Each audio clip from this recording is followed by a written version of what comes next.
Pane mashoko anopostewa aiwa pahendo yaComrade Geza aiwa X anobuda taura mashoko achiti aiwa pane vakomana vadeployiwa kuti vamuhande down, and iye anobuda taura mashoko achiti aiwa for his own safety aiwa abva asiya nyika ino aiwa achitiza noupenyu hwake. Sanapinda mashoko atikuona mashoko aya panguva ino they are not yet verified kuti aiwa ndechokwadi kana ndemanyepo, but according to this hendo ndo hendo yaanosimbocommunicata nayo vanhu yaanosimbotore mashoko achisimbotaura mapressers. Sanapinda mashoko anobuda achitaura panapa todiwa subscribe or like or on the bell icon. Tipinda pahendo yake yamuri kuona yakanzi Comrade Geza yamuri kuona yabuda nyaya chinzi fellow Zimbabweans, I wish to announce that after I received intel that Nakako deployed members of the SAS to hunt me, I decided to leave the country in fear of my life.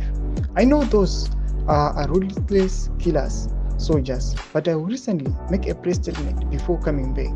Domashoko anobuda achitaura panapa pahendo aiwa besewa nevanhu ichinzi ndaComrade Geza achitaura mashoko achiti aiwa these guys who are deployed kuti vauye vamuhande down anoziva kuti aiwa these guys they are ruthless, but iye for his own safety nekutiza neupenyu hwake aiwa adecide to leave the country. Mashoko aiwa adava tichikupai achangopinda atangoti sepa hendo pedu pamuzi wakuti tinogara tichikupai maupdate ese zvichangoitika tangoti kuupdate chimbotidza mafambiro enyu matikudii pamusoro pechitiko ichi. Bhinango mese medu musana subscribe or like, shont on the bell icon.